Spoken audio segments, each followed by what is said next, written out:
As you know, on Sunday night or Monday morning of every week, we post a new expository semiotics explaining why we would choose which lectionary readings. But in these readings, our dream is and our desire is to help you read the signs and fondle the details and spot the seminal metaphors, the condensed signs and the stories that are key for preaching to a digital culture. So strap on your seatbelt and join us as we prospect our passages for today.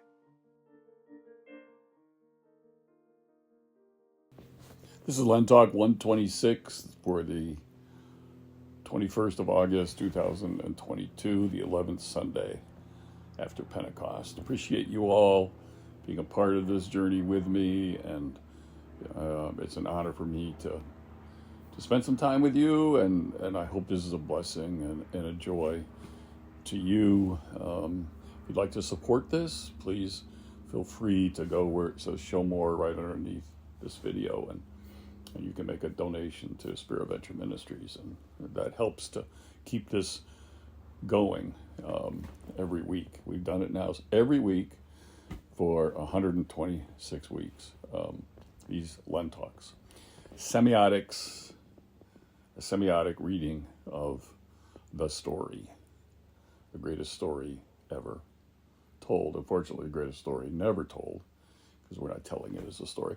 The passages today, the ones that it was really, for me, it was between the Hebrews 12, but we did Hebrews last week, so I'm going to look at the Luke 13:10 to 17, and this is a passage that is somewhat familiar, but not as familiar as the hemorrhaging woman one, the woman with a hemorrhage for 12 years. This is a story of a woman who is hunched over, and she was 18 years in this hunched state.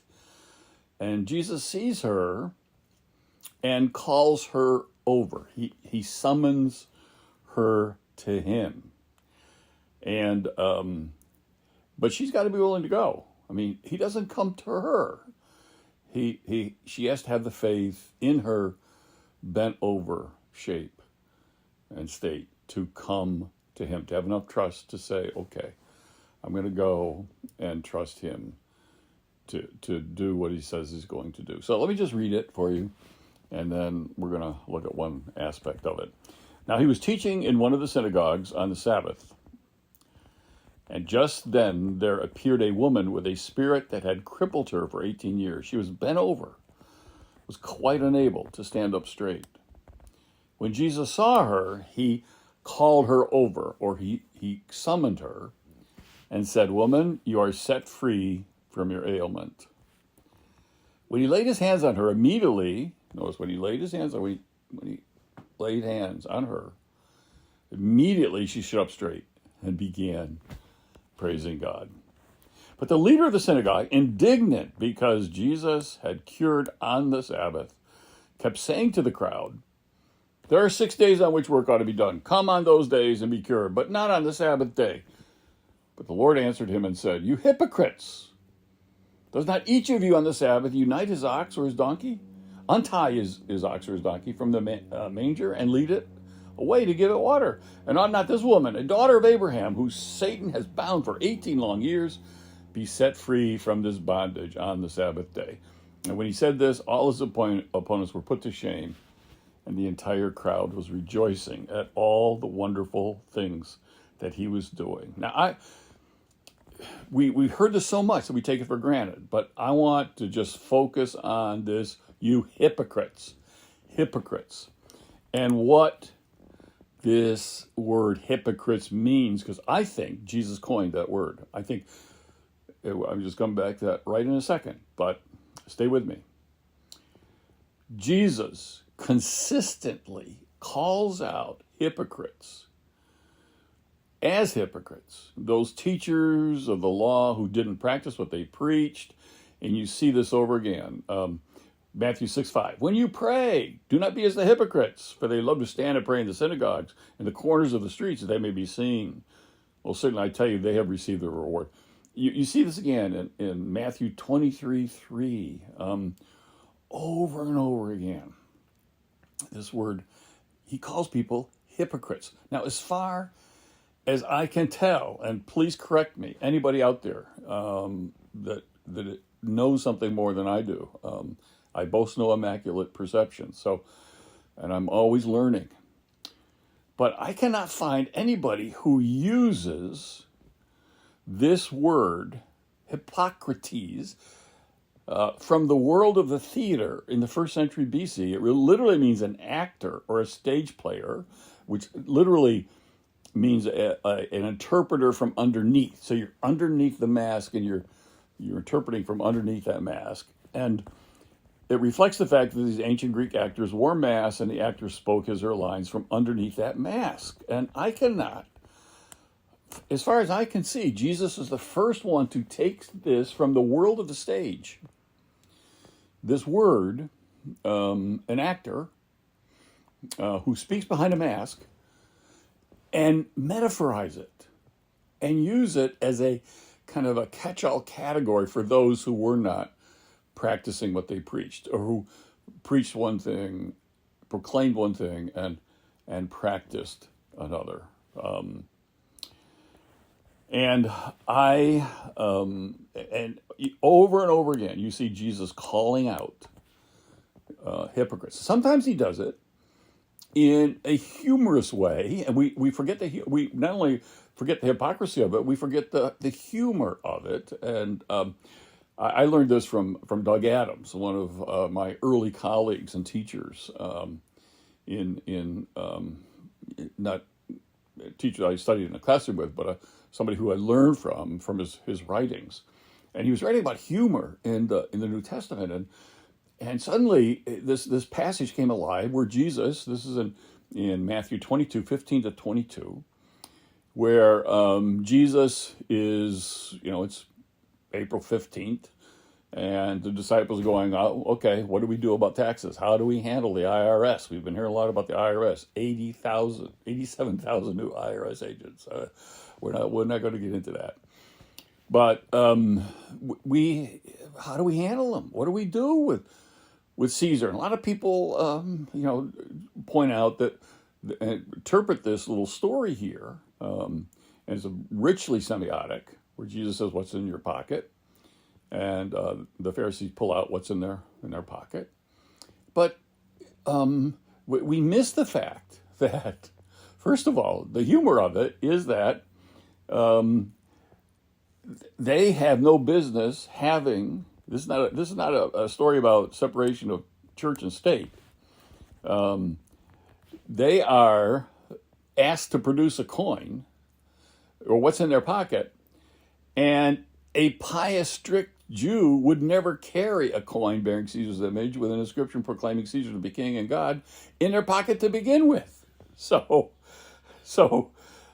these were the righteous Pharisees, the presumed citizens, are carrying around coins that already break the commandment. So and then Jesus does say hypocrites. So they're very, carrying these coins is incriminating, embarrassing, amusing, and Jesus calls them hypocrites. You hypocrites.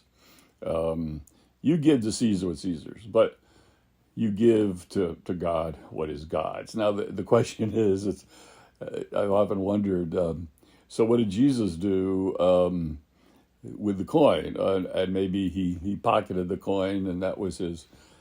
He had a little last laugh about this whole incident, as they were afraid to go any further because they produced themselves their own hypocrisy and their own violation of pretending to live a life that followed the Torah to the T, and yet we're carrying around some of Caesar's own coinage.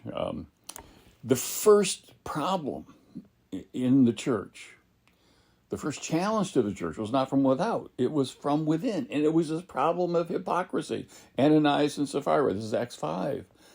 And the punishment for hypocrisy, for faking and thus tarnishing God's love and generosity and living out of that love and generosity, this spirit of piosity, I call it, piety that is super spiritual and gets high on its horse, and piosity when you're really living a double life, a whole other life. It was a very severe penalty and punishment.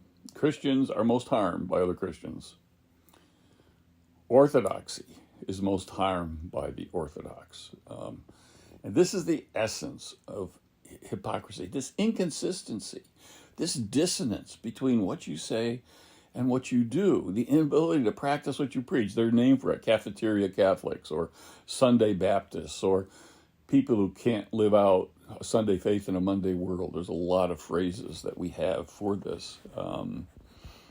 We have it, and hypocrisy seems most rampant, frankly, in two places, religion and politics. The very thing Jesus was dealing with in this, okay, what do we do about paying taxes? But politics and religion, I mean, when you see a bill, what they name that bill is exactly what that bill is not about. I don't care whether Republican or Democrat. You get whatever the name of that bill is. We've been dealing with a bill this week, the Inflation Reduction Act. And Bernie Sanders, his own party produced it, but he says the one thing it won't do is reduce inflation. It's about other things.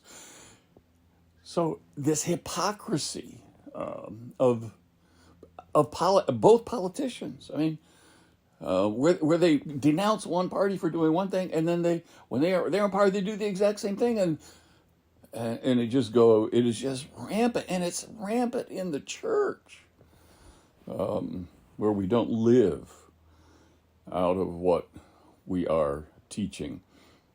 Abraham Lincoln liked to say, I care not for a man's religion whose dog and cat are not the better for it. In other words, what you're saying is not impacting how you even treat your animals, something is wrong. Johnny Cash says he wore black. I'm going to quote you here. I wear black because I like it, but wearing it still means something to me. It's my symbol of rebellion against a stagnant status quo, against our hypocritical houses of faith, against people whose minds are closed to others' ideas. In fact, you can just make it a rule of thumb that what you criticize in others most is what's most wrong with you. When somebody's hard on other people who do something and hammers that critique over and over again, you got to wonder, is that the same thing that you're having trouble with in your own life because you're stuck on it and you can't? And that's the basic place that we all come from. We are all hotbeds of hypocrisy in every one of us. I grew up in a fundamentalist world. Just think about this. I grew up in a fundamentalist world where nonconformists, or people who didn't toe the strict fundamentalist line, were threatened with hell. You're going to hell. I mean, altar calls, calling people who are on their way to hell to come home, to repent. Some were even assigned to the fiery pits of hell. But it was a future hell that salvation made it possible to escape. I now live in a more enlightened world where people don't believe in hell. But that doesn't stop self-anointed enforcers of the sanctimony canon to be always on patrol, always policing, and if you depart from the dogma of the day, they come after you with burning torches and pitchforks, tie you to a social media stake, and burn you alive. In other words, we don't believe in hell, a future hell, but we're going to put you in one now and burn you at those fires. In fact, sometimes I think that bonfires are the ultimate in virtue signaling today. Whereas the fundamentalist background that I come from, you were warned about hell, you were told about hell, you were scared, of hell, but it was salvation always made it possible to escape it. Now there's no escape. They're going to bring it on, even though they don't believe it at the afterworld. I mean, what hypocrisy! What hypocrisy! And there is this. There's a whole theory that heavy moralism, a moralistic upbringing, with strict rules and ethics and about everything, produces and forces the children in that moralistic upbringing to become intellectuals, if you will, because you're having to deal with the dissonance and the inconsistency and how come this and not that, and so it forces your life of the mind to engage. And examples have been, look at the home life of John Wesley, look at the home life of Jonathan Edwards, that heavily moralistic home, which is by nature hypocritical. The heavier the moralism, the more the hypocrisy. You say, what are you talking about? Okay. I'll give you an example. My father did the grocery shopping, and he had a photographic memory. So what he did was, when he got the groceries out of the cart and gave them to the checkout person, he looked at each price and he registered in his head and he added it up as he was giving it to the person. So by the time the cart was empty, he had a figure. And sometimes that figure, thankfully, matched the figure that the checkout person said, you owe this much. But sometimes it didn't. It was always so embarrassing for me because, oh no, here we go. Even, because Dad would say, well, you're shorting me $1 or 80 cents or $4 or whatever it is. So we'd have to go through the whole thing again. And almost all the time, Dad was right. I mean, the checkout person had got something wrong, and Dad's photographic memory, who could add up all this stuff, but he had the integrity. Now, this is integrity that turns to probity because it's tested and tried. He had the integrity to do the same thing if it was to his disadvantage. And he would say, you're not charging me enough. And the checkout person would say, well, let's not just, no, let's get it right. I owe you more than you're telling me. So he would do it both ways. So in that way, I'm going, so yeah, okay, there's no hypocrisy there. But we didn't have a TV. It was the devil's blinking box, and you did not let the devil into your house until age 9. And Dad wanted to watch Bonanza, so finally we got a TV. But we didn't get a good one. We got an old one. And Mother, the only way she would let us watch it is, if it wasn't a kind of a kiddie show, is that she would stand there, all right, like a sentry, like a guard, and anytime there was any kissing or killing, she would immediately, as quick as she could, turn off the TV. The problem was those old TVs took a while to go off. So we ended up seeing still a lot of kissing and killing because whenever she turned it off, we really paid attention. And then it was always a guess as to when it was going to come on and how long it was going to take. And so watching TV was actually very frustrating as a kid. We couldn't go to the movies, of course. Movies were, these were Satan's houses. But Dad, okay, when I got old enough, I knew that Dad was sneaking out going to the movies. And he didn't let Ma know this. But when I was old enough, I was the oldest, and he would take me with him, just as a kid. And I would go to the movies with my father. But we were pledged, this is omerta, the vow of silence. I would never reveal. But the movies that he wanted to see, he needed to see. He was Army Air Force. He was a military guy. And they were war movies, okay? War movies. So here I am at the house, frustratingly, with the one parent that you can't even watch any kissing or violence at all, and then it gets shut off. But I'm with my father. We're watching dog fights in the air and all this stuff that's going on in aircraft carriers, all those early military movies with battle scenes. And the same with the hypocrisy of the card games. I mean, We couldn't play cards. The only cards we could play was Old Maid. We couldn't do Go Fish. We couldn't do Crazy Eights. We couldn't do Rook. Rook was really suspicious in my household. But we could do Monopoly. And Monopoly had dice. But dice was evil. But Monopoly was, so you're going, okay, how can this be? How come dice in one game is okay? How come it's not in another? What's so special about Old Maid that you can't do Crazy Eights or Rook or Go Fish or what? And so you're forced into this this kind of hammerlock of, well, where's the consistency?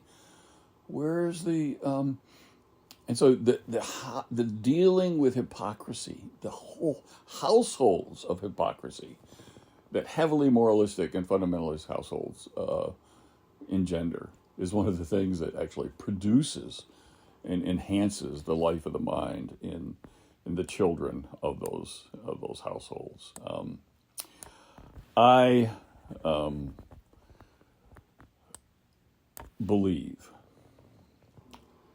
that we are called to a life of integrity. And this is what Jesus is basically arguing for. And it's fundamental to this concept of sozo, which we translate as save, but also means health, wholeness, wellness.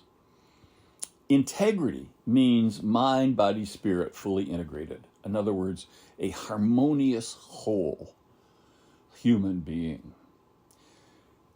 And I learned from my father in his exchange with that cashier, whichever way it came out, even though we did sneak to the movies.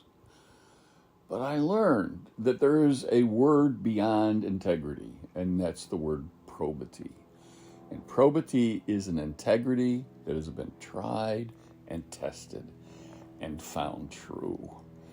And so the ultimate opposite in hypocrisy for me is not even integrity. It's beyond that. It is probity, a life of probity where your integrity has been proven on the front lines, where it is not even to your advantage, and where you are not taking cheap shots with other people. I could end with a lot of hypocrisy quotes here from all over the scripture. Luke 20:46-47, beware of teachers of the law. They like to walk around in flowing robes and love to be greeted with respect in the marketplaces and have the most important seats in the synagogues and the places of honor at banquets. But they devour widows' houses and for a show make lengthy prayers. These will be punished most severely. Why? For their hypocrisy. Let us live out of integrity, integrated lives, where mind, body, and spirit are all humming the same harmonious song, and everything is in harmony. And when the testing comes, when the trial comes, that integrity has been proven true. And the Christian life